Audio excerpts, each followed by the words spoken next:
I woke up to a buzzing phone. It was 2:47 a.m. The number was unknown. Hello? My voice was thick with sleep. A pause. Then a woman's voice, shaking, breathless. Ethan, it's me. My heart slammed into my ribs. It was her, Claire, my wife. The wife who had vanished without a trace 7 weeks ago after a girls' trip to Mexico. Claire? I shot up in bed. Where the hell have you been? Are you okay? I can't explain everything now, but I need you to trust me. Please. Trust her? Was this a joke? You disappeared, Claire. No calls, no texts. The cops found nothing. Your friends swore they hadn't seen you after the first night of the trip. They thought, hell, I thought, you were dead. A deep inhale on the other end. I'm coming home. The line went dead. Chapter 2. The returned Claire walked through our front door at 4:15 a.m. Same auburn hair, same green eyes. But something was off. She looked thinner, paler. Her lips cracked like she'd spent days in the desert. I reached for her, but she flinched. Claire, talk to me. Where have you been? She gave me a sad smile. It's complicated. That wasn't good enough. Did someone take you? Did you run? Were you in danger? A flicker of something in her eyes. Fear? Guilt? I can't tell you, she whispered. Can't or won't. Chapter 3. The manipulation begins. Over the next few days, Claire settled. Back in like she had never left. She cooked my favorite meals. She cuddled against me at night. She acted like the perfect wife. But I noticed the changes. She locked her phone. She jumped at unexpected noises. She started hiding cash in her makeup drawer. And then there was the man. One night I caught her on the phone. Her voice was low. Urgent! It's fine! He suspects nothing, she whispered. I have it under control. Who? What did she have under control? That's when I decided I would follow her. Chapter 4. The Truth Beneath the Lies. The next night she left at exactly 11:30 p.m. Slipping into a black hoodie, I followed. She drove to an abandoned motel outside town. My pulse pounded. Claire got out, knocked on a door, and the man who opened it? I recognized him. It was Detective James Rollins, the lead investigator on her disappearance. My blood ran cold. Chapter 5. The betrayal. I pressed against the window. Their voices were muffled but frantic. Claire shoved an envelope at him. Money, you need to make sure he doesn't find out, she hissed. Rollins sighed. Claire, this is a mess. You shouldn't have come back. She grabbed his wrist. We didn't have a choice. If Ethan digs too deep, I stepped forward, rage and confusion swirling. Too late, I said, my voice like ice. Claire spun around, eyes wide with panic. Rollins cursed under his breath. Someone tell me what the hell is going on, I demanded. Claire trembled. Then, in a voice I barely recognized, she whispered, I never went to Mexico. Chapter 6. The Darkest Secret. Claire's lip quivered, her shoulders slumping. Ethan. I faked my disappearance. My world fractured. Why? I growled. She glanced at Rollins, then back at me. Because I was covering up a murder. The room tilted. Whose? She hesitated. Then, the words that shattered everything. Yours. Chapter 7. The Unraveling. You're lying, I whispered. Claire's eyes filled with something terrifying. Regret. No, Ethan, she swallowed. The night before my trip, you got into an accident. A bad one. You died. At least that's what I thought. My breath came in ragged gasps. That doesn't make sense. I'm here. Rollins cut in, voice low. I was in on it. Claire begged me to cover it up. She was hysterical, swearing she couldn't go to prison.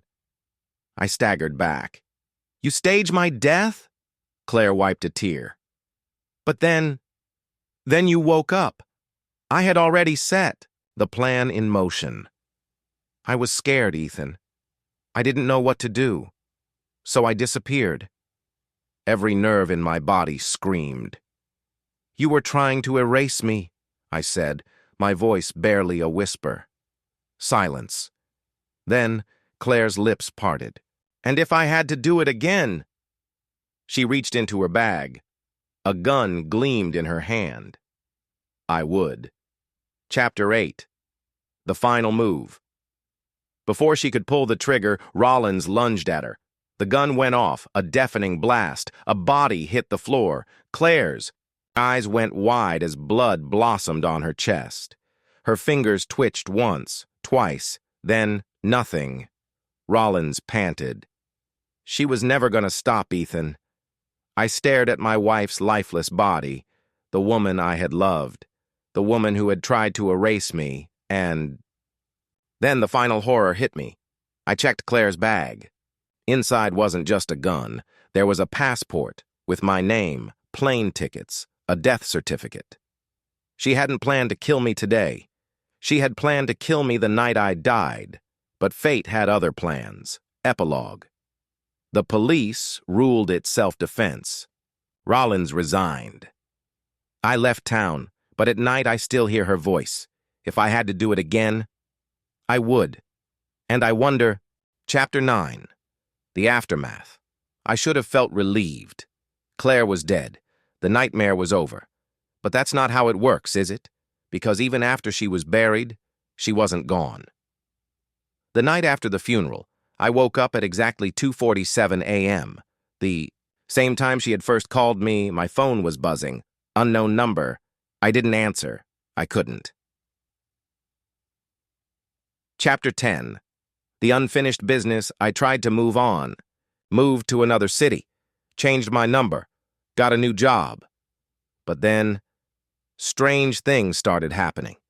My car alarm would go off in the middle of the night, but no one was there. My front door would be unlocked, even when I knew I had bolted. A manila envelope showed up at my apartment. Inside, a copy of my death certificate. There was no return address. Just a sticky note. I wasn't the only one who wanted you gone. See, Claire was dead. I had watched the life drain from her eyes. But what if Claire's plan wasn't just hers? Chapter 11. The man in the suit. I was being watched. I caught glimpses of him in reflections. A man in a dark suit, sunglasses, standing too still, too patient. At a coffee shop, I stepped outside, and there he was. He smiled. Ethan Carter? My blood turned to ice. I should have lied, but I didn't. Who are you? I asked. The man reached into his pocket, pulled out a folded piece of paper, and handed it to me. I opened it. My stomach twisted into a knot. It was a photo of Claire. Taken yesterday. She's alive, the man said, smiling. Chapter 12. The woman who wouldn't die. I couldn't breathe. Couldn't think. I had buried her. I had seen her body, and yet the photo. Same auburn hair. Same green eyes. Walking. Into a hotel lobby, alive and well. I looked back at the man, my hands shaking. This is impossible, he smirked. Is it? I swallowed. Who the hell are you? He leaned in. Someone who wants to know the same thing you do. How the hell did your wife come back from the dead? Chapter 13. The truth beneath the grave Claire had always been clever. Too clever. Had she faked her own death, just like she had faked mine, or was this something bigger? I didn't know. But one thing was certain. If Claire was alive, she wasn't done with me yet, and this time, I wouldn't run. I'd find her first, and when I did, I'd end this for good. Chapter 14, the last place she should be. The man in the suit, who refused to give me a name, slid a hotel keycard across the table. She's in room 618, he said. She checks in and out every few days, always alone, no calls, no visitors. My mind was a war zone. If Claire was alive, that meant, what? That I had buried the wrong person? That someone had helped her escape? That I was walking straight into her trap? The man leaned forward. So, Ethan, do you want to see your dead wife? I pocketed the key card. Let's find out if ghosts bleed. Chapter 15, Room 618. The Grand Hillcrest Hotel was sleek, modern, cold. The kind of place business executives stayed when they didn't want to be found. I took the elevator up alone. My heart pounded with every floor. 7. 8. Ding. The hallway was silent. Room 618 was at the end. I stood outside the door, my pulse, a hammer. I slid the key card in. The lock clicked. I pushed the door open, and there she was, Claire, alive and waiting for me. Chapter 16.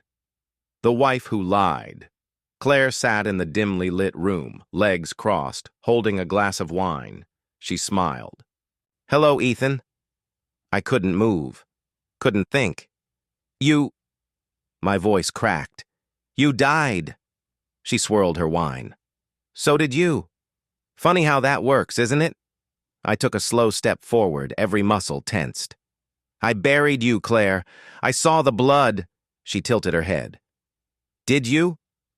My stomach clenched. She saw my hesitation and laughed. Oh, Ethan. She sighed. Still so easy to fool. Chapter 17. The setup. Explain, I growled. Claire set down her glass. It was never about me, Ethan. It was about you. I clenched my fists. What does that mean? She leaned forward. Tell me, Ethan. Have you ever stopped to wonder why all of this happened to you?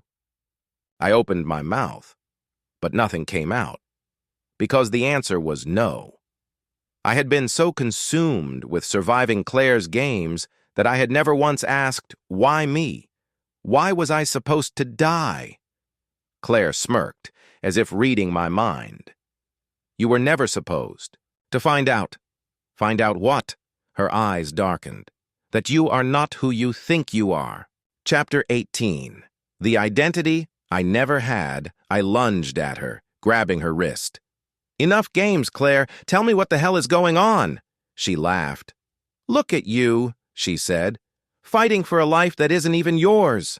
I let go, stepped back. What? She stood, reached into her purse, and tossed a folder onto the bed. Read it. I picked it up. My fingers trembled as I flipped it open. Inside, birth records. Government files, photos of me, but not as Ethan Carter. Another name stared back at me. Nathaniel Cross. My breath caught. This.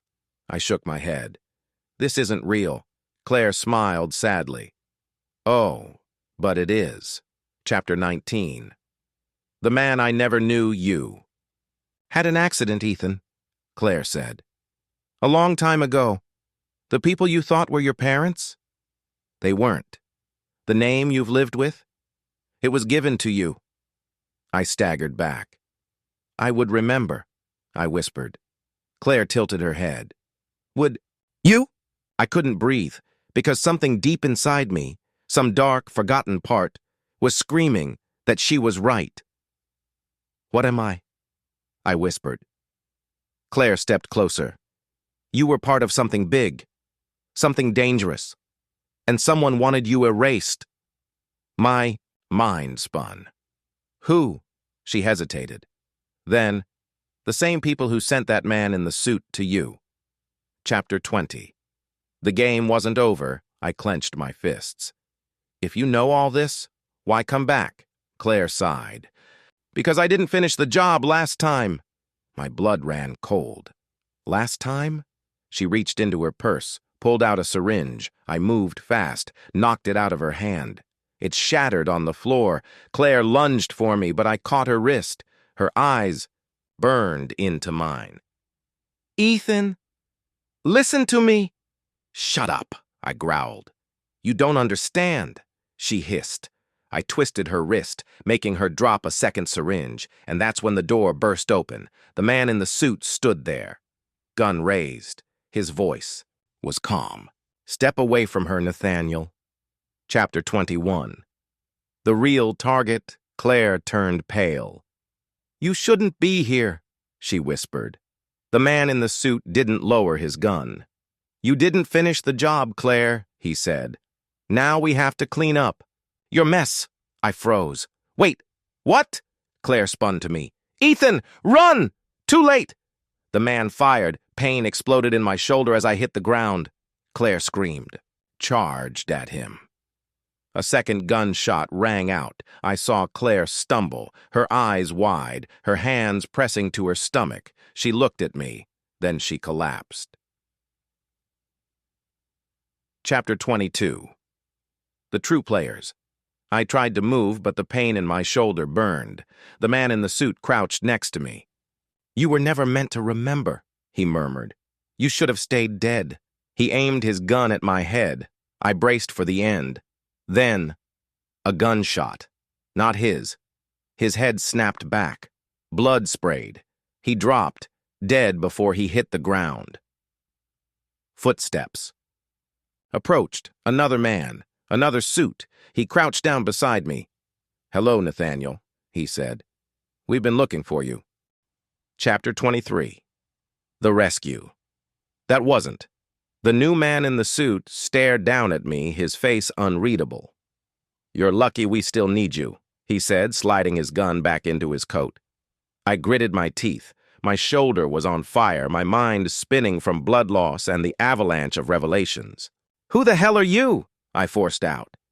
He didn't answer. Instead, he knelt by Claire's body, checked for a pulse, and sighed. Shame, he muttered. She tried to save you in the end. Pity she spent so long trying to kill you first. My stomach twisted. Claire's body was still. Her hands, once warm, now blood-stained and lifeless. For all her lies, for all her betrayals, she had tried to stop them. I clenched my fists. Tell me why they wanted me erased. Tell me what the hell is going on. The man gave me an amused look. You're not ready for the truth, Nathaniel. Stop calling me that, I snapped. His smirk deepened. You don't even know what you are. And before I could respond, darkness swallowed me whole. Chapter 24. The facility. I woke to cold metal beneath me. My shoulder throbbed. My mouth was dry. My wrists were bound. A dim light flickered above me. A concrete room, no windows, one steel door. Footsteps echoed outside. I forced my body upright just as the door creaked open. The man from the hotel walked in. But this time, he wasn't alone. A woman followed him. Blonde, sharp-eyed, dressed in a clinical white suit. She smiled. Welcome back, Mr. Cross, she said. I didn't respond. She sat across from me, crossing her legs. Do you remember anything yet? I glared. She sighed. No. All right, let's start simple. She slid a file onto the table. My file. Your name is Nathaniel Cross. You were part of Project Lazarus, a classified program dedicated to experimental memory suppression and identity reconstruction. I went still. You weren't erased to be killed, Mr. Cross, she said. You were erased to be reborn. Chapter 25. The Lazarus Project. My head spun. You're lying, I whispered. She tilted her head. Am I? I glanced down at the file. Pages and pages of documents. Military records, psychological evaluations, experiments. Project Lazarus was designed to create the perfect covert operative, she continued. A soldier who could complete his mission, then be wiped clean, his past erased, his memories rewritten. A new identity, a new life. No loose ends. A cold sweat broke over me. You mean, you programmed me? Not programmed, she corrected. We reset you. I forced a laugh. Then why the hell did Claire try to kill me? She smirked. Because you started remembering things you shouldn't have. Chapter 26. The trigger word. She leaned forward. Do you remember Mexico? My breath caught. Mexico. The place Claire was supposed to be when she disappeared. Flashes of something wrong flickered in my mind. Hot air, gunfire, the smell of blood. A mission. A target. That's why you were erased, Nathaniel, she said softly. You killed someone you weren't supposed to. Someone important. My stomach clenched. Who? Her smile didn't waver. You'll remember soon enough. Then she leaned in and whispered something in my ear. A single word, and everything exploded inside my head. Chapter 27. The truth I wasn't supposed to know. I saw it. Not as a dream, not as a flicker. I lived it. A rooftop in Mexico City. Night air, thick with smoke. My gun in my hands, a target in my scope. A man! A face I recognized, but before I pulled the trigger, Claire's voice in my earpiece. Abort! Do not fire! Ethan, do you hear me? Do not! I pulled the trigger anyway. I gasped, yanking against my restraints as the memory came flooding back. The woman leaned back, satisfied. You remember now, don't you? I stared at her, heart slamming in my chest. I killed someone, I whispered. But I don't know who. She stood. Then let me help you. She snapped her fingers. The door opened, and they brought in the man I had murdered. Chapter 28. The man who wouldn't die, I went cold. The man. The one I had shot through the skull, the one I had left dead on a rooftop, he stepped into the room, alive. No scars, no hesitation. Impossible. Hello, Nathaniel, he said, smiling. It's been a while. I couldn't breathe, couldn't move, because I recognized him now, and I finally understood why Claire had tried to erase me. This wasn't about murder. This wasn't about a mission gone wrong. This was about the Lazarus Project's greatest experiment, the one thing that should have been impossible. They had brought him back from the dead. Chapter 29. The man who should be dead. I stared at him, my pulse hammering. He was exactly as I remembered, same sharp jawline, same cold blue eyes. But I had put a bullet through his head. He should have been dead. And yet, here he was, smiling. Alive. I swallowed hard. This isn't possible. The woman in white folded her arms. And yet, here he stands. The man took a step closer. No scars. No hesitation. How are you here? I whispered. He smiled. Because Nathaniel. He leaned in, his voice a whisper. You were the first, but I was the proof. Chapter 30. The Lazarus Experiment. Sit, the woman in white ordered. I stayed standing. My hands clenched. Do you really think you're the only one? She asked. The only success story? I stared at her. Success? My life had been erased. My mind had been rewritten. And now, the man I had killed was standing in front of me like nothing had happened. The woman smiled as if she could hear my thoughts. Project Lazarus wasn't just about wiping minds, Mr. Cross, she said. It was about resurrection. My throat went dry. The man, my target, smirked. They perfected it with me. That's why you had to be erased. You saw too much. I shook my head. That's impossible. But I had seen the files, the experiments, the patterns of memory suppression. And now, standing right in front of me, was proof that death was no longer permanent. Chapter 31. The Secret Buried in My Mind. You don't remember everything. Yet, the woman said. I looked at her sharply. Then make me remember. She smirked. Oh, you'll remember soon enough. Then she nodded toward the man I had killed. You two have unfinished business. I tensed as he reached into his coat. My body went on autopilot, muscles remembering combat training I had long forgotten. But instead of a weapon, he pulled out a photograph. I took it, looked down. My blood ran cold, because in the photo, it wasn't me. Not exactly. It was a man who looked exactly like me. But the date on the back was from 30 years ago. Chapter 32. The Ageless Ones. I looked up at the woman. "What the hell is this?" she smiled. "Your first body." I nearly dropped the photo. That's not possible." "Oh, but it is," she said. "Lazarus wasn't just about bringing people back. The man I had killed, the one who shouldn't exist, stepped forward.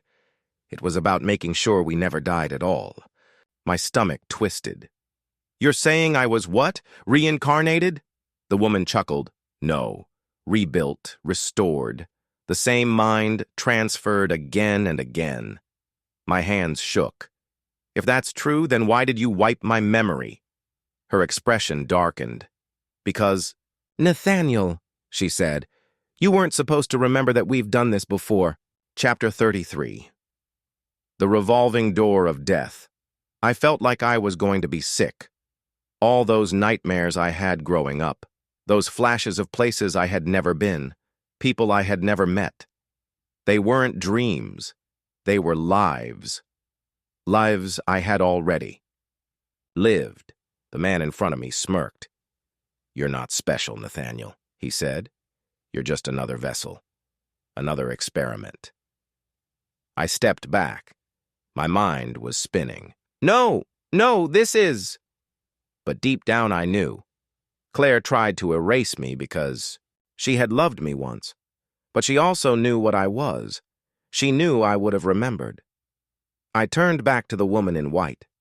My fists clenched. "How many times have I died?" I demanded. She smiled. 32. The world tilted. 32. I had died 32 times, and I had come back again and again and again. Chapter 34. The Final Experiment. I forced myself to breathe. "If you perfected resurrection," I said, "then why am I the only one left?" The man in the suit, the one I had killed, shrugged. "Because, Nathaniel, we're not the only ones who wanted this technology." A cold dread settled in my gut. He grinned. "And you're not the only one who escaped." The woman in white nodded. "We lost track of one other." I stared at her. "Who?" She sighed. "Someone who never forgot.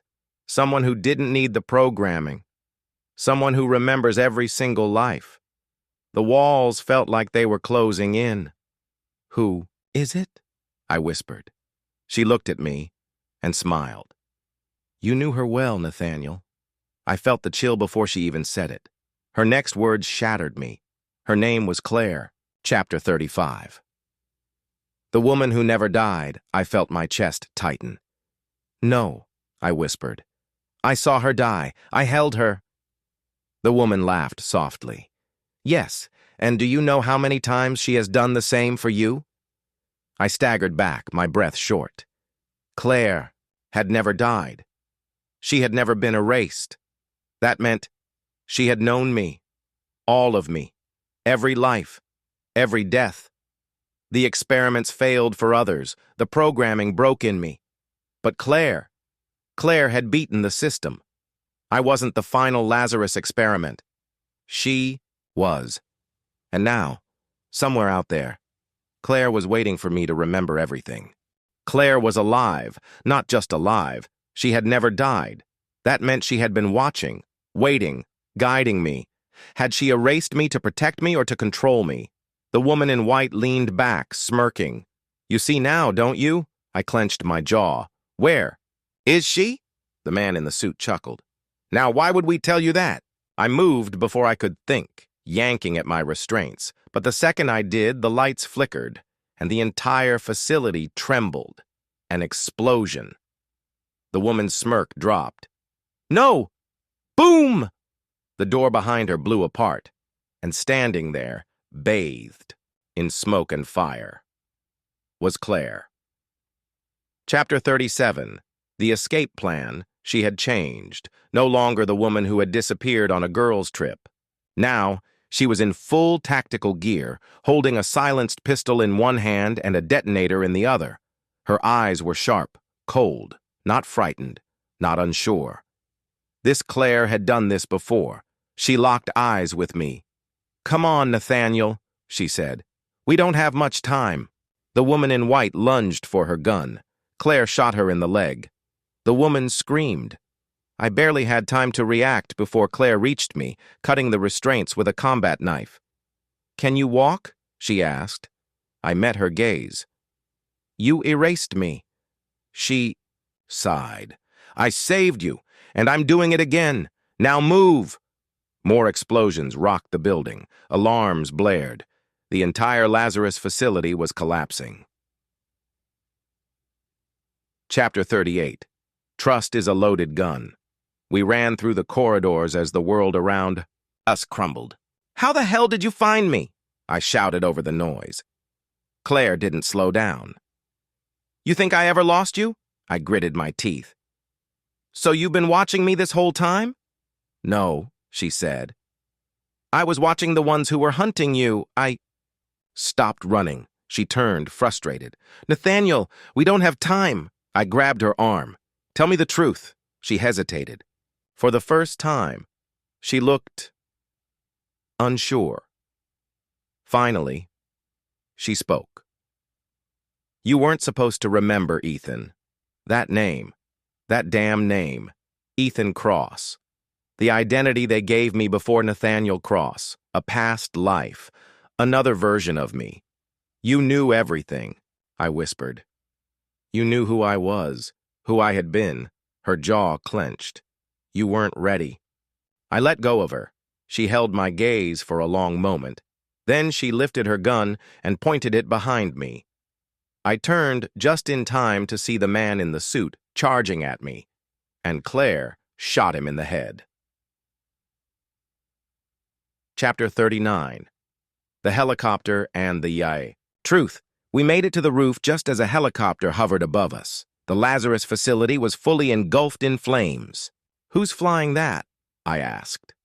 Claire didn't answer. Instead, she handed me a small metal drive. "What is this?" "Everything you've forgotten," she said. I hesitated. "Why now?" I asked. "Why not give it to me before?" Her expression darkened. "Because you're not the only one they brought back." The rotor wash whipped against us. She leaned in close, her lips near my ear. "Someone else escaped, Nathaniel. Someone worse than us." I felt a chill down my spine. "Who?" She looked at me. "You." Chapter 40. The other Nathaniel. I froze. "What the hell does that mean?" Claire's eyes never left mine. "The version of you that remembered everything?" she said softly. "He's still out there." My breath caught. The Lazarus Project had erased me, rewritten me. But what if they had copied me first? What if there was another Nathaniel Cross, one who never forgot? I shook my head. "That's impossible." Claire grabbed my wrist. "Is it?" And for the first time, I wasn't sure. The words hung in the air like a loaded gun. "The version of you that remembered everything?" "He's still out there." I stared at Claire, my pulse hammering. "That doesn't make sense," I said. "How can there be a copy?" Claire finished. "Because Lazarus never let their best experiment go to waste." I shook my head. No, that's impossible." Claire grabbed my face with both hands, forcing me to look at her. "Listen to me," she said. "We need to find him before he finds you." My stomach tightened, because deep down, I knew what she meant.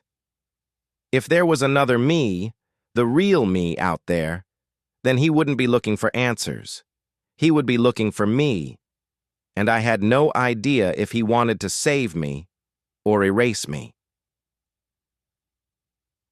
Chapter 42. The Manhunt.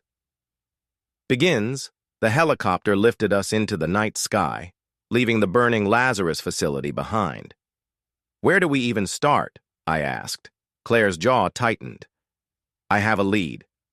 but you're not going to like it. I exhaled slowly. At this point, I don't think I like anything. She reached into her tactical vest and pulled out a burner phone. She tapped a few times, then handed it to me. I looked down. The screen showed a security feed, a hotel lobby, late at night, and then a man walked into the frame. Tall, dark jacket, familiar stride. My blood ran cold, because the man on the screen was me. Chapter 43. A face I can't trust, I couldn't breathe. He was identical, not just in the way twins look alike, not just a resemblance. Every detail, every movement. It was me. Claire watched me closely. Now, do you believe me? I swallowed hard. Where is this? She took the phone back. Vienna. My fists clenched. A different continent. And yet, he knew where. To go. He's looking for something, I muttered. Claire nodded. Or someone. A shiver ran through me. If I were him, if I were the version of me that remembered everything, then I knew exactly what he was after and who he would go through to get it. Chapter 44. The Shadow Game. We landed in Vienna within hours. Claire wasted no time. We can't just walk in there, she said, as we approached the hotel from a distance. We need to watch him first, see what he's after. I nodded, but my mind was racing. If he was here, then that meant he was tracking something. Important, or worse, he was waiting for me to show up. The thought made my skin crawl, because if I was in his place, that's exactly what I would do. Set the trap, wait for myself to take the bait, and then make sure only one of us walked away. Chapter 45. The Other Nathaniel. We positioned ourselves inside a coffee shop across the street from the hotel. Through the glass window, I could see him. He sat alone at the hotel bar, nursing a whiskey. He looked calm, confident, like a man who knew exactly who he was. I hated him. I envied him. Claire tapped her earpiece. I can get closer, maybe. Wait, I said. Something was wrong. He wasn't drinking. He was waiting for someone. And then, a woman walked up to him. My breath caught because I recognized her. Claire did too. Her face went pale. That's not possible, she whispered. But it was. Because the woman sitting down with him, the woman who had just kissed him on the cheek, was Claire. Chapter 46. The Unthinkable. Every part of me froze. My mind screamed for an answer, but nothing made sense. Claire, I said slowly, my voice barely above a whisper. Tell me you have a twin sister. She was staring at the other woman, her hands gripping the table so hard her knuckles turned white. That's not me, she whispered. I swear to you that's not me.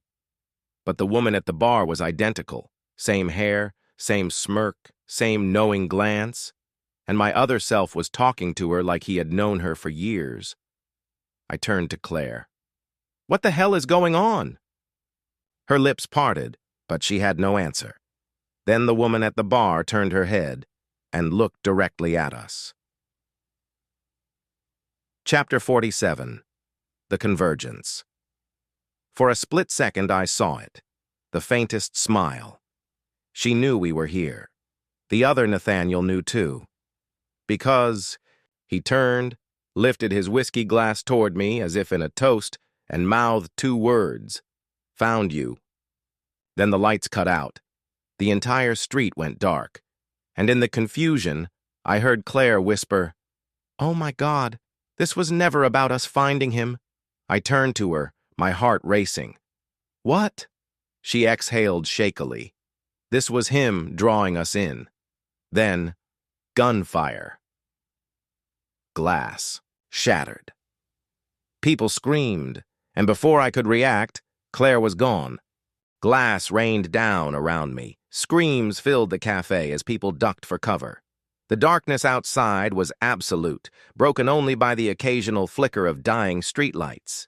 And Claire was gone. One moment she was beside me, whispering, in horror. The next, the shadows swallowed her whole.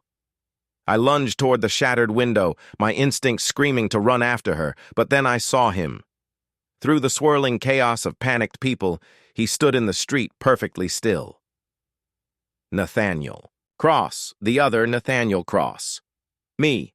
He met my eyes, and then, slowly, he smiled, like he had been expecting this, like he had been waiting for me. And before I could even think, he turned and disappeared into the night, taking Claire with him. Chapter 49. The Chase begins.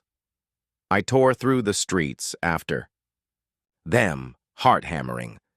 Vienna at night was a maze of narrow alleys and towering stone buildings, the echoes of my footsteps bouncing off the walls. Every corner I turned, I expected an ambush. Expected him, expected her, but the streets were empty. He was leading me somewhere, and I was running straight into the trap. I clenched my fists. Fine, if he wanted me to follow, then I'd follow, but I'd make damn sure that when I caught up to him, only one of us would walk away. Chapter 50. The Abandoned Chapel.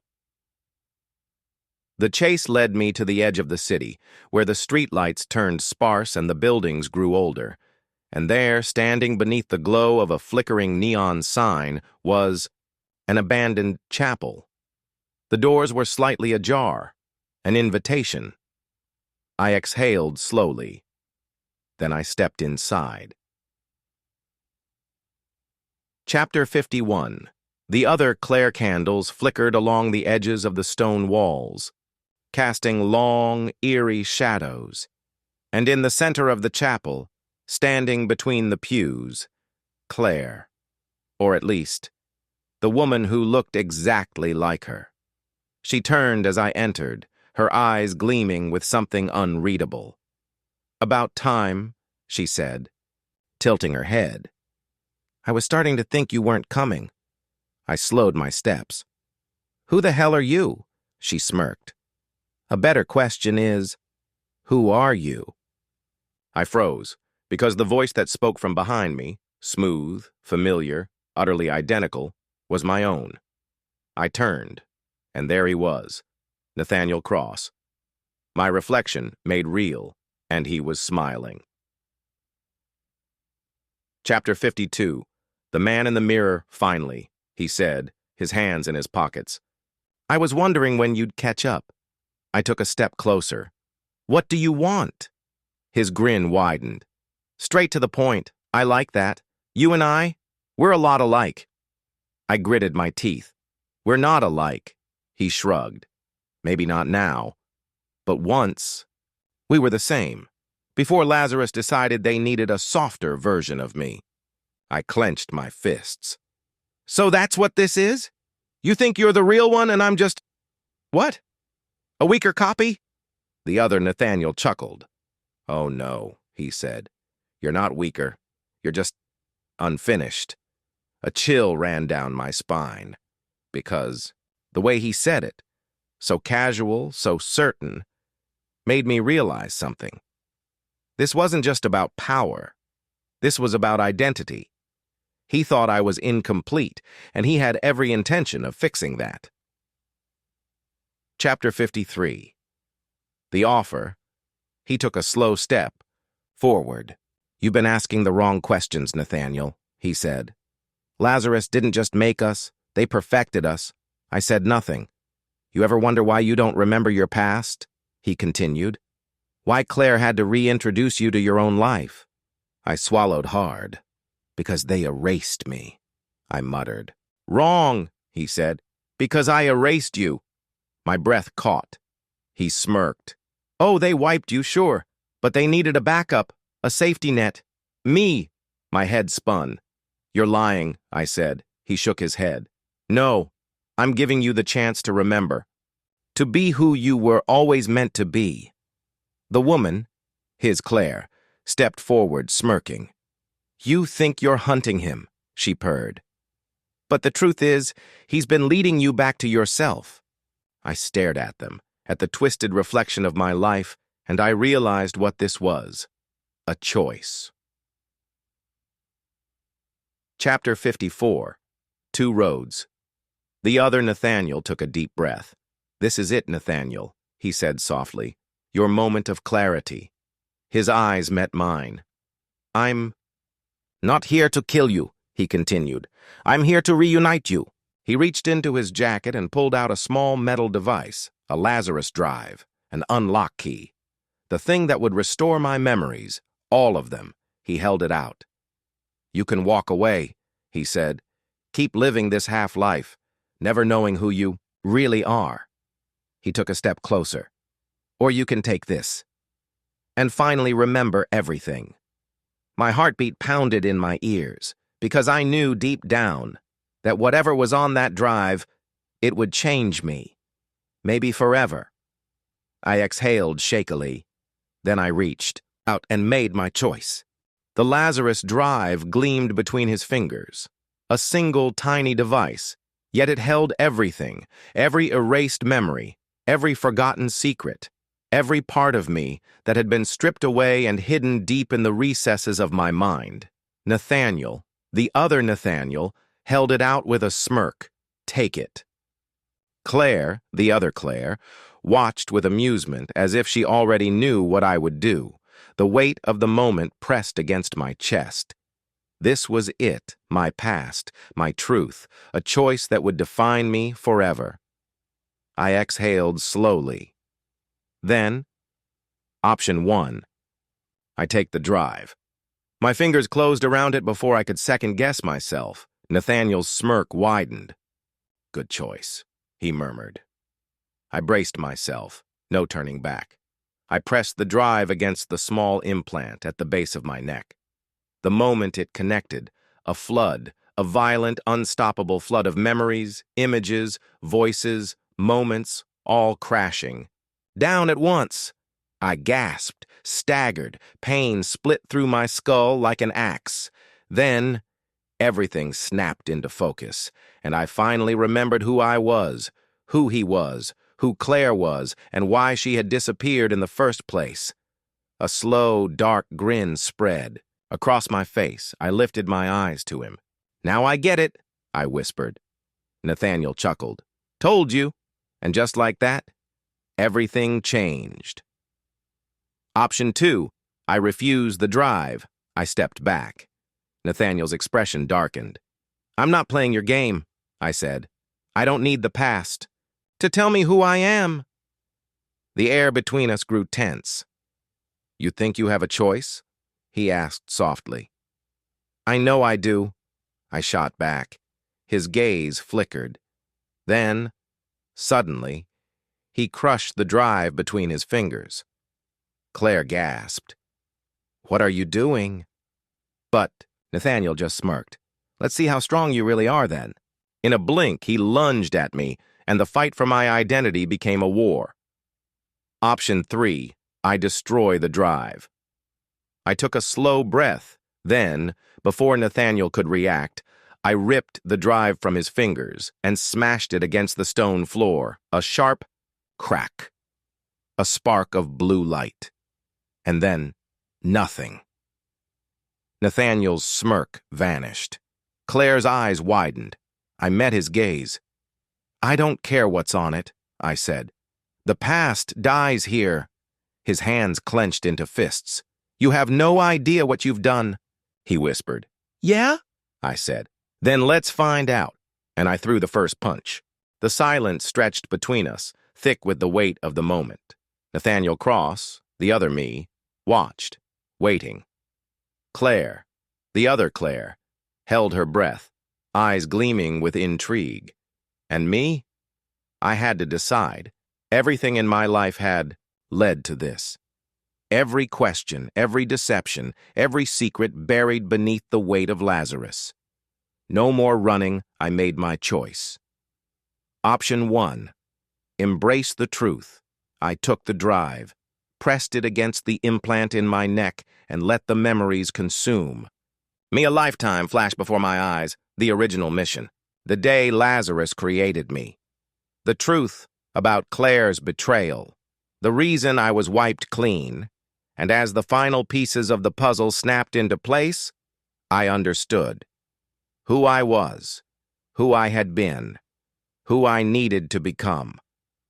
I lifted my eyes to Nathaniel and smiled. "Now I remember," I whispered. Nathaniel grinned. "Then let's finish what we started." And just like that, the real game began. Option 2, refuse the past. I stepped away from the drive, shook my head. "I don't need it," I said. "I don't need any of it." Nathaniel frowned. "You don't even know what you're throwing away." "I don't care," I shot back. "I don't need Lazarus to tell me who I am." Silence. Then Nathaniel smirked. "Interesting," he murmured. Claire, his Claire, sighed. "You really think you can just ignore it?" "I don't ignore anything," I said. "I just choose what matters." Nathaniel's eyes gleamed. "Then let's see how far that choice takes you." He tossed the drive into the flames of a nearby candle. It sizzled and burned, gone forever. No turning back, and now, only one of us would. Leave this chapel alive. Option 3, burn it all down. I moved before Nathaniel could react, snatched the drive from his fingers, and crushed it beneath my boot. A spark, a hiss, a flicker of blue light, then nothing. Claire gasped. Nathaniel's smirk vanished. I met his eyes, my voice calm and final. "Neither of us gets to be controlled by the past." A long pause. Then, Nathaniel chuckled. "Well," he murmured, rolling his shoulders. "That makes things interesting." He cracked his knuckles. "Guess we'll have to settle this the old-fashioned way." I grinned. "Guess we will." And the fight for the future began. The final showdown. This is it. The last battle. Two versions of the same man. Two Claires, each with their own secrets. One final confrontation. The chapel was silent except for the crackling of the flames, the only light now coming from the flickering candle that had burned the Lazarus drive into oblivion. A quiet tension hung in the air, and I could feel it pressing in on me, thick and suffocating. Nathaniel, the other Nathaniel, was circling, his every step calculated, his eyes never leaving mine. His Claire stood by him, a ghost of the woman I had known, a smile playing on her lips. "Are you sure you want this?"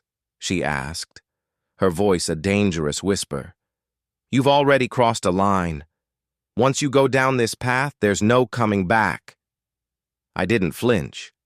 "Then maybe it's time to burn the whole damn thing to the ground," I said, my eyes hardening. "My truth, my choice, and I wasn't backing down now."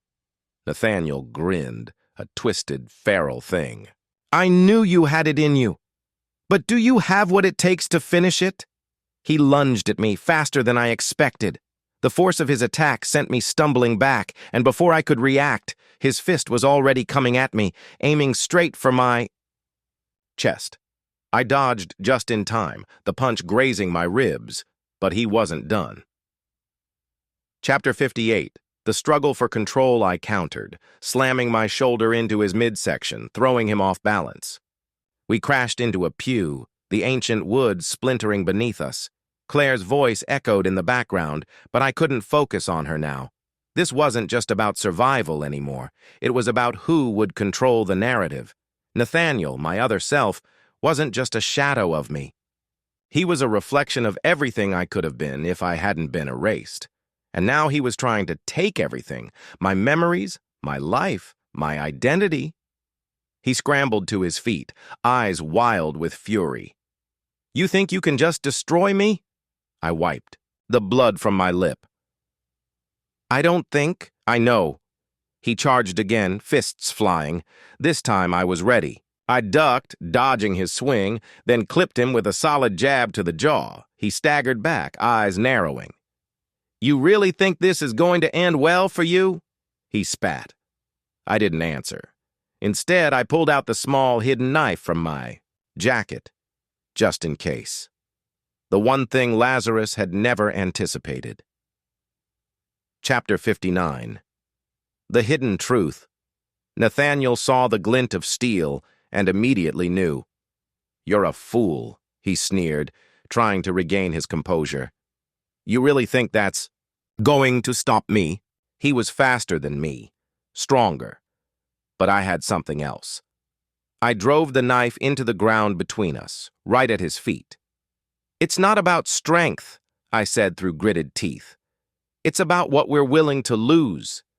His eyes flickered, and I saw it, the hesitation. In that moment, the man who had been everything I feared, everything I could have become, paused. "You don't have to do this," he said quietly, almost as though he were talking to himself. "We don't have to be enemies. We were always meant to work together." I stared at him, disbelief and anger clashing inside me. "Together?" I repeated, voice rising. "You don't get to rewrite the past. You don't get to dictate my future." The blade was still in my hand. It trembled slightly, and for a brief second I wondered, was this really the only way? Then I saw Claire, the other Claire, watching us from the shadows. Her eyes gleamed with something almost satisfied. Suddenly, it all clicked. She wasn't just an innocent bystander in this game. She had been playing me from the very beginning. Chapter 60. The twist I turned to face her. "You're behind this, aren't you?" Her lips curled into a smirk. "What, you thought Nathaniel was the mastermind?" She laughed, a cold, cruel sound. "He's just a puppet. The real game? It's all about control." She took a step forward, the slightest glimmer of triumph in her eyes. "Lazarus knew what they were doing when they made you, Nathaniel. They didn't just create a soldier, they created a tool. And you were never meant to have control. You were always meant to be my tool." My heart stopped. "You," I began, my voice catching. She nodded, the smile growing wider. "Did you really think I was just your wife? Your partner? I've been pulling the strings all along. Every moment of doubt, every flicker of memory. It's all been me." The betrayal hit me harder than anything else. I had trusted her, loved her, and now she had been orchestrating this entire web of lies. Chapter 61. The Final Decision. The world around me seemed to blur.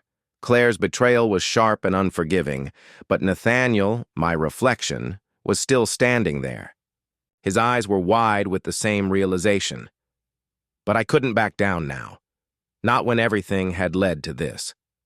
I looked at Claire and said, "You've made your move." Then I turned back to Nathaniel. "If we're going to finish this, it's going to be on our terms." Nathaniel's eyes hardened. "I like the sound of that." He glanced at Claire, his expression cold. "This ends now." I raised my knife, my resolve sharper than ever. "It ends with us, together." The tension was unbearable, crackling in the air like static. Claire stood before us, her smirk as cold as steel, her eyes glinting with dangerous satisfaction. Nathaniel, my other self, stood to my left, his eyes burning with the same intensity. This was it, the final clash. The choice I had made would decide everything, and yet I couldn't help but wonder, had Claire been the true architect of my downfall? Had she been manipulating me from the beginning, shaping my memories, my choices, all to keep me in the dark while pulling the strings? But as my eyes met Nathaniel's, I saw something new, something unexpected. A flicker of camaraderie. "We fight together," he said, his voice firm, unshakable. I nodded, the last shred of hesitation falling away. We had been set on this path. And now there was only one thing left to do. Destroy the one who had tried to manipulate us both. But Claire. She wasn't just a woman to be defeated. She was a force, a cunning mastermind, someone who had been manipulating everything from behind the scenes. The truth hit me like a freight train. She had planned it all. Chapter 63. The Unexpected. Ally, just as I stepped forward, ready to face Claire head-on, a voice interrupted the charged silence. "Wait!" I whipped my head around to find Avery, a name that had slipped from my mind until now. Avery had been a part of my past, a small detail I thought I had erased. But there she was, alive, standing in the doorway of the chapel, her eyes wild with urgency. "You don't know everything," Avery said, her breath quick, her body tense. I blinked, not understanding. "Avery, what are you—" She moved toward us, her gaze flicking between Nathaniel and Claire, and then locking onto me. "I know what's going on," she continued, her voice low. "And I know what Claire's been doing." I felt a chill settle in my bones. Avery, once an ally, now appeared as an unexpected ally again, one who could tip the scales in a way I hadn't anticipated. "What do you mean?" Nathaniel asked, his voice tight with suspicion. Avery swallowed hard, then spoke quickly. "Claire didn't just erase your memories, Nathaniel. She didn't just control your mind. She altered your very essence. Everything about you was designed, created, to do exactly what she wanted." I felt my chest tighten. "You mean she knew what would happen all along? She made us pawns in her game?" "Exactly," Avery nodded grimly. "But there's one thing she didn't count on." I raised an eyebrow. "What's that?" Avery smiled slightly. "You remember me, Nathaniel. You remember us." Her words stung. There were pieces of my past I didn't want to remember, but Avery had been there. Someone I had trusted, someone who had tried to help me. She had been swept aside by Claire's manipulations, but now she was back. And now I realized what that meant. Avery knew how to end this. Chapter 64. The Truth Revealed. The truth hit me like a storm, faster than I could process. Claire had been playing a long game, more than just manipulating my memories and erasing my past. She had carefully curated everything that I thought I knew about myself, and every decision I made had been steered by her. I turned to Nathaniel. "We don't just fight her, we destroy everything she's built." Nathaniel looked at me, his eyes hardening. "Agreed." Claire was visibly irritated now, her eyes flashing with anger. "You think you've won?" She let out a low, menacing laugh. "You still don't know the full extent of what I've done. You can't just—" "Stop," Avery cut in. "It's over, Claire." She tossed something into the air, and a glowing object, a device, slick and sharp, dropped into her hands. It was the last piece of the puzzle, the device that could sever Claire's connection to Lazarus. The true power of Lazarus was in Claire's control over the system, and that device would shut her down, dismantling everything she had worked for. But Claire wasn't about to let go without a fight. In a flash, she lunged at Avery, knocking the device from her hand. It clattered across the floor, and for a moment, everything seemed to slow down. I moved without thinking, grabbing the device, feeling its strange energy pulse in my grip. Claire turned to face me, her face twisted with fury. "You think you can just—" I pressed the button. The world exploded in light, a massive shockwave of energy rippling through the chapel. Claire screamed as the device activated, and the system controlling her power collapsed.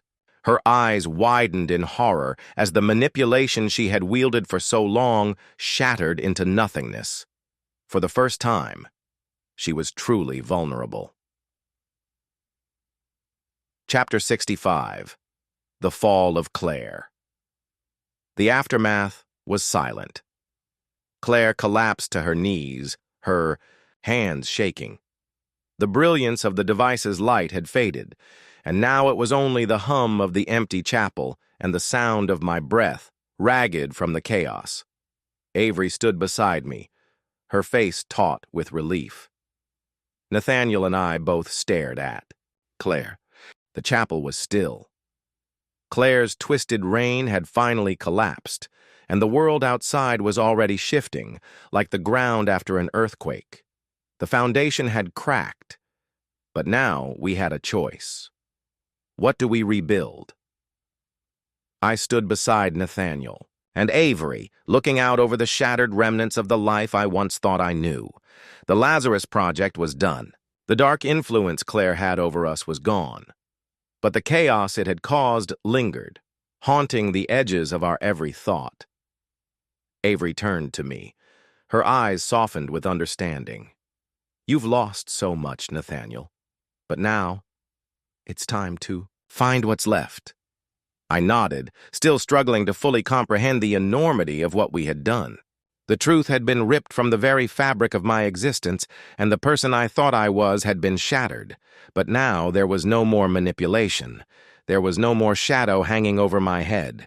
It was just us, the three of us, and the world outside that was waiting for us to decide what to do next. Nathaniel stood beside me, his posture rigid but his expression contemplative. We could disappear, start fresh somewhere far away. He paused, letting that idea settle before continuing. But we'd be running from what happened, from the choices we made. I turned toward him. And what about you? What do you want? His gaze met mine, sharp and unflinching. I want to make sure no one else ever goes through this again. His voice was steady, resolute. I want to end Lazarus. For good. Avery looked between us. Then we need to make sure it's not just Lazarus that falls. We need to bring down the entire system that created it. We need to expose everything. I had a sudden realization, one that struck like a bolt of lightning through my mind. If we took down Lazarus, the remnants of it would still be out there. There would always be someone like Claire, always someone trying to control the past, the present, the future. The only way to truly end this cycle was to dismantle the very foundation of the system that created Lazarus in the first place. We had to take down the whole damn network. Chapter 68. A plan to rebuild. The decision was made. We weren't going to disappear. We weren't going to run. This wasn't about escaping the past. It was about confronting it and making sure it never happened again. We'd expose everything. Avery, with her deep knowledge of the Lazarus Project, became our most valuable ally. She had once been a part of the system, someone who had tried to warn me. But now she was someone I could trust. Together, the three of us would bring everything into the light. But first, we needed to understand just how deep Lazarus had infiltrated the world. Claire had orchestrated everything. Her manipulations had spread far, touching people we never would have suspected. The very fabric of society was woven with her influence. We need evidence, something that can't be refuted, Avery said, her eyes sharp as she scanned the room. Something to dismantle Lazarus completely. Nathaniel and I exchanged a look. It was a dangerous task, but one we couldn't shy away from. The stakes were too high. Avery spoke again. I have an idea. I know where we can find it.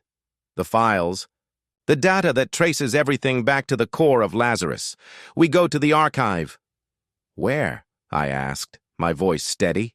It's a hidden facility, deep underground, she explained. It's where Lazarus kept its darkest secrets, including the original blueprints for the project. If we get in there, we can expose it all. Nathaniel nodded, determination burning in his eyes. Then we get to work. Chapter 69. The Road to the Archive. The journey wasn't easy. The underground facility was miles away, nestled beneath layers of security, hidden from the world. It was a fortress, a symbol of everything Lazarus stood for: secrecy, manipulation, control. But nothing about this mission was normal. We had prepared. Avery knew the lay of the land. She had the access codes, the right tools to infiltrate the facility. Still, the path ahead was uncertain. As we neared the entrance, the cold steel walls of the compound towered before us. The hum of electricity and the faint beep of surveillance equipment surrounded us, a constant reminder of how much we were up against. "Ready?" Avery asked, her voice low but firm. I nodded, my heart hammering in my chest. As will ever be. Nathaniel stepped forward, his expression unreadable. "We finish this, together." Chapter 70. The Archive and the Final Confrontation. Inside the facility, the air was damp and thick with the scent of decay. The flickering lights cast long shadows, and the only sounds were our breathing, the occasional rustle of our clothes, and the distant hum of a cooling system. We reached the central control room. It was enormous, like the nerve center of a machine that controlled the very heart of Lazarus. The battle in the underground facility was brutal, and the world outside was already beginning to shift. The files Avery accessed had begun to circulate, and the very core of Lazarus, the manipulation, the mind control, the erasure of memories, was being revealed. Every layer of the secretive empire that Claire had built was exposed to the light, one file at a time. News outlets picked up the story, governments scrambled to respond, and society began to unravel in a way no one could have predicted. But it was clear. There was no turning back. The truth was out. Lazarus was dismantled, and the world was about to change. Chapter 73. The divide, Nathaniel, Avery, and I were no longer part of the system, no longer living under the constant shadow of Claire's manipulation. We were free, but the future that lay ahead of us was uncertain.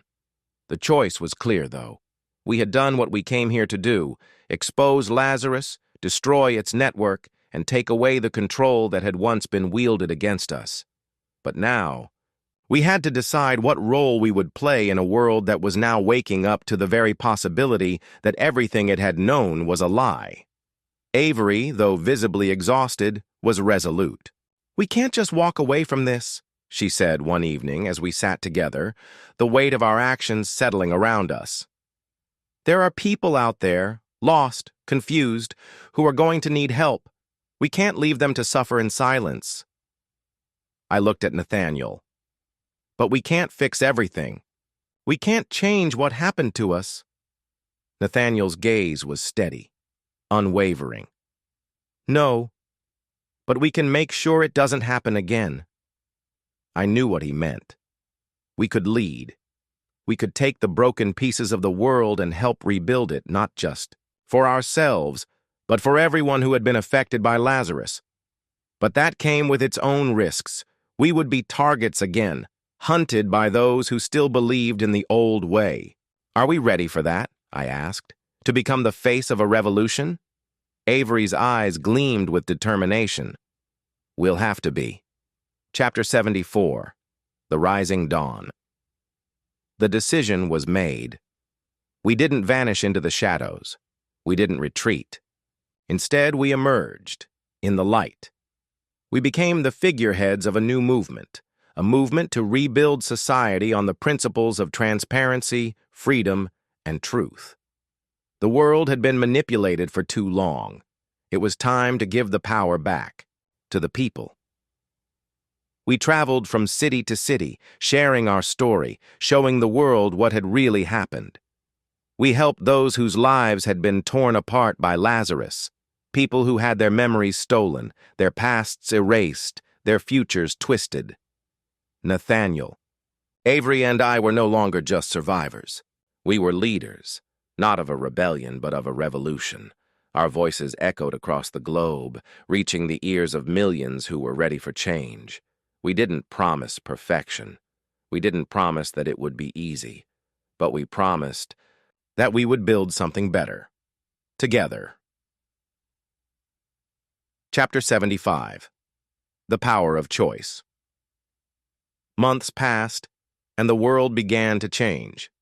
Governments fell and new leaders emerged, those who had been touched by Lazarus's legacy, but who wanted to build something new. A new order was taking shape, one that was free from the manipulation of technology and control. But not everyone was happy with the change. There were those who still wanted the old ways, the ones who had thrived under the power of Lazarus, who saw the end of manipulation as a threat to their control. The world was divided. Some saw us as heroes, others as criminals. But what mattered most was that we had a choice. The truth had set us free, but now it was up to us to decide how to wield that freedom. One evening, as the moon hung low in the sky, Nathaniel turned to me and Avery. "We've come so far, but there's still so much left to do." Avery nodded, a spark of defiance in her eyes. "We keep going. We keep fighting." I took a deep breath. The world will never be the same, but maybe that's the point. Maybe it's time for something new. And so, together, we stood on the precipice of the future, not knowing exactly where it would lead, but certain of one thing. It would be our choice this time. Chapter 76. The Legacy of Lazarus Years Past. And the legacy of Lazarus became a memory. The world was healing, though scars remained. Some of those scars ran deep, but they became reminders of what could happen when power was abused, when the truth was hidden for too long. The movement we started grew into something bigger, more than just us, more than just the fight against Lazarus. It became a fight for freedom, for the right to choose, for the right to live without fear of manipulation or control. The world was still in the process of rebuilding, but it was no longer in the dark. There was no more Lazarus, no more secrets, no more mind control. And with that, we could finally begin to live on our own. Even after we had exposed Lazarus, even as the world began to rebuild, the shadow of control never fully left. The revolution had begun, but not everyone welcomed the idea of a world without manipulation. The power that had once been hidden in the hands of Claire and her network had splintered, but those fragments had not disappeared. They had reformed, gathering in places we couldn't anticipate. There was someone watching us from the shadows, waiting. We had exposed Lazarus. We had dismantled its darkest secrets. But we had not realized that the true heart of its power had been a network, an invisible web woven through society for decades, and it hadn't disappeared with Claire's fall. The question now was, had we truly severed all the ties, or had we only unraveled the surface? Chapter 78. The whisper in the dark. It started with whispers. A mysterious message reached us, cryptic, disturbing. The words came across encrypted channels, but they were unmistakable. "You think you're safe, but Lazarus never ends. It's just waiting for the right moment to rise again." Avery frowned as she read the message aloud, her face growing pale. "This is bad. Someone's trying to rebuild Lazarus, or worse, something even more dangerous." Nathaniel stood beside her, his jaw clenched. "How is this even possible? We destroyed everything they had." I looked at them both, feeling the weight of this new threat. "This isn't just about Lazarus anymore. This is about control. It always has been." Avery's eyes flickered toward the door. "We need to find out who is behind this before they gain any more ground." Chapter 79. The new face of power. We began to investigate. We scoured old Lazarus archives, tracking down every thread we could find. But this new enemy was different. It was smarter, more elusive. It didn't use brute force or high-tech warfare like Lazarus had. This enemy understood the art of subtlety, of quiet influence. It didn't take long before we realized something terrifying. We weren't the only ones who had been changing. The world was evolving, and so was the way power was being distributed. The old guard had fallen, but a new one was rising, hidden in the shadows, yet growing stronger every day. Nathaniel and Avery were relentless in their research, tracing the subtle signatures of this new network. But no matter where we looked, It always seemed like we were one step behind. Then, just as we thought we had a lead, a new revelation shattered everything. This was not a single organization. It was an ideology. There were dozens, perhaps hundreds, of cells operating independently, but united by the same goal: to reclaim control over humanity's will. They believed, just as Claire had, that people were not capable of making their own choices. They thought control was the only way to save the world. How did we miss this? Nathaniel's voice was a mixture of frustration and disbelief. Avery's face darkened. We were so focused on Lazarus that we forgot to look at the bigger picture. Control is the enemy, not just Lazarus, and it's still out there, lurking. Chapter 80. The Return of the Past. Just when we thought the network was about to reveal itself, we were hit with a new blow. The message that had been sent to us, it wasn't just a warning, it was a trap. One night, after we'd tracked down what we thought was an important lead, we were ambushed. A heavily armed group attacked us, overwhelming our defenses.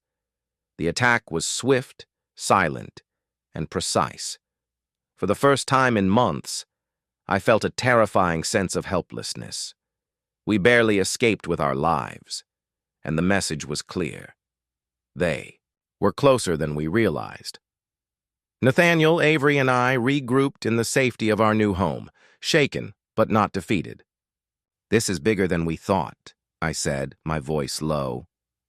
We're not just fighting for survival anymore. We're fighting for control over everyone's future. Avery looked at me, her eyes hard with determination. Then we fight. We end it now before it can spread. Chapter 81. The Key to the Network. Through sheer perseverance, we uncovered a single clue that could change everything. A name. A name that had haunted my thoughts for days, echoing in the back of my mind. Lyle Darnell. He was the one who had recruited Claire into Lazarus all those years ago. He was the mastermind behind many of the original operations. But after the fall of Lazarus, he had disappeared. Or so we thought. Avery's eyes narrowed as she scanned the data. Lyle Darnell was never caught. He slipped through the cracks when Lazarus fell. He's been pulling the strings all along. I could feel the weight of this new discovery pressing on my chest. And now, he's come back to finish what he started. Chapter 82. The hunt begins. The clock was ticking. We knew we had to find Lyle Darnell, and we had to find him fast. The dust settled after Lyle Darnell's defeat, but the path ahead was no less perilous. For all the battles we had fought, there was still much work to be done. Lazarus was gone, but its legacy, the idea that some had the right to control others, was not so easily erased. The world had been shattered, reconfigured by our choices. And yet, as we walked through the ruins of the old systems, I couldn't shake the feeling that the battle for humanity's freedom was far from over. How do we move? Forward from here? I asked one night, my voice echoing in the empty space of our newly established safe house. The walls, once full of data terminals and encrypted files, were now empty. Quiet. It was almost surreal, like everything we had been fighting for was slowly becoming a distant memory. Avery sat across from me, her fingers drumming on the table. We don't have all the answers, but we keep moving. We can't afford to wait for someone else to fix it. We fix it. Nathaniel was quieter than usual, his gaze fixed on the window, the last remnants of the setting sun casting a warm glow across his face. He looked at us then, eyes full of resolve. There's a lot of people who need us. We're not just the survivors anymore. We're the leaders of a new world. If we don't take action, who will? Chapter 86. The First Steps of Change. The world we returned to was not as simple as we had hoped.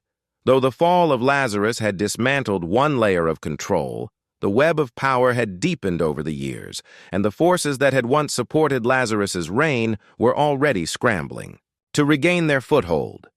Old alliances, entrenched interests, and systems of manipulation didn't vanish overnight. We were up against more than just a rogue organization now. The challenge was cultural, ideological. There were still people, powerful people, who believed that society could only thrive under careful control. As we worked to establish new systems of governance, new channels for public accountability, and ways to empower the individual, we quickly realized the depths of the struggle. The world wasn't ready to change as easily as we had hoped. People were afraid. The fear of chaos, of a world without order, was still very much alive. But we kept going. We spoke to communities. We showed them that they had the power to choose. And as we did, slowly, something began to shift. It wasn't immediate and it wasn't easy, but the first whispers of true freedom began to take root. Chapter 87. The Fragmented Resistance. Just when we thought we were gaining ground, we learned that the true battle for control wasn't over. In fact, it had only just begun. There were still cells, fragmented resistance groups that adhered to the Lazarus philosophy. They didn't necessarily want the same control over people as before, but they still believed in restoring order, through force, through coercion, through influence. And now, they were more organized than ever. One such group, calling themselves the Silent Hand, began to target our efforts, undermining our credibility, disrupting public initiatives, and stoking the fires of chaos. They manipulated the same systems we had worked so hard to rebuild, exploiting vulnerabilities in new social systems. Avery's expression darkened when we received word of their latest attacks. "This isn't just about freedom anymore," she muttered. "This is about survival.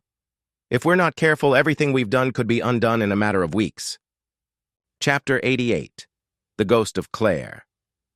The return of these shadow organizations was concerning enough, but there was another layer to this threat that we hadn't considered, something far more insidious. As we dug deeper into the networks of the Silent Hand and other fragmented cells, we began to uncover whispers of a person who had been long presumed dead. Claire. It couldn't be. Not after everything we had done. Not after everything we had exposed. But the reports didn't lie. There were people who had seen her, heard her name mentioned in coded messages. Claire wasn't just a former leader of Lazarus. She was alive, and she had been operating from the shadows, orchestrating the rise of these new groups. I felt a cold chill run through me as the implications of this realization began to settle in. "We thought she was gone, buried under the rubble of Lazarus," I said, my voice strained with disbelief. "But she's still pulling the strings. She always has been." Chapter 89. The Return of the Queen. The search for Claire became our priority. We had to find her before her influence could reassert itself. If we allowed her to gain control over these rogue factions, everything we had worked for would be destroyed. Tracking her down wasn't easy. She had grown far more dangerous since we last encountered her. The world should have felt different after Claire's fall, but the unsettling truth was, it didn't. The people who had lived under her shadow for so long were still afraid. Governments hesitated, waiting for someone else to take control. The wealthy and powerful, once puppeteers of Lazarus, were silently regrouping, watching. And most chilling of all, Claire's body was never found. We had shut down her final broadcast, infiltrated her stronghold, and disabled every last system she controlled.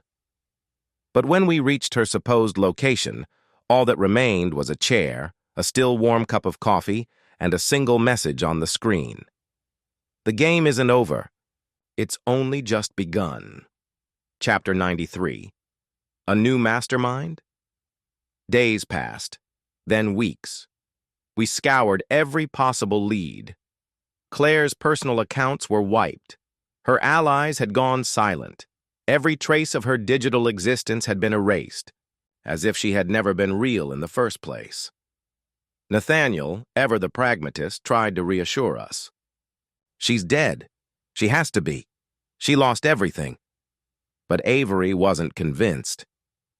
You don't erase yourself that cleanly unless you're planning something. I had to agree. Claire had never been one to go down quietly, and something about her, sudden disappearance rather than capture, unsettled me. Had she anticipated this outcome? Had she planned for her own downfall? Then came the first murder. Chapter 94. The First Casualty. His name was Damien Rook, a former Lazarus scientist, who had defected and given us intel during our battle against Claire. He had been instrumental in exposing the memory manipulation programs Lazarus had pioneered, and now he was dead. The way he was killed wasn't just an assassination. It was a message. His body was staged in his apartment, his computer's screen, displaying a single phrase. You thought removing a queen would end the game? There's always another player waiting to move. A chill ran through me. This wasn't just a warning. It was a taunt. Chapter 95. The Secret Council as we investigated. Rook's death. We uncovered something unexpected. Before he died, he had been researching something called the Echelon Directive. It was buried deep in Lazarus's old files, never once mentioned in Claire's known operations. But what little we could uncover suggested it was something even bigger than Lazarus. A secret council. A hidden organization that didn't just control minds, they controlled history itself. And the worst part? Claire might have only been one of their pawns. Chapter 96. The revelation. Avery, scrolling through decrypted files, suddenly froze. Oh my God. Nathaniel and I rushed to her side. She turned the screen toward us, her face pale. The file displayed 6 names: high-ranking politicians, media moguls, corporate leaders, people who had supposedly fought against Lazarus. But next to each name was a code designation, and next to Claire's, designation Bishop. Status: eliminated. I felt my blood turn to ice. Claire was never the queen. She was just a piece on the board. Nathaniel exhaled sharply. Then that means... Avery finished his sentence. There's a king, and he's still out there. Chapter 97. The hunt begins again. Everything we thought we knew had just been shattered. We had spent so long believing Claire was the mastermind, the architect of control, but the truth was far worse. She had been one of many. And if this council, the true rulers behind the game, were still out there, then our fight was far from over. Because this time, we weren't just up against a secret organization. We were up against the people who had always ruled the world from the shadows. And they had just made their first move. To be continued. How deep should we go, and what kind of twists are you looking for next? Maybe a deep conspiracy thriller or a spy espionage. Game of deception? Or do you want Claire to return in an unexpected way? Let me know how far you want to push this story.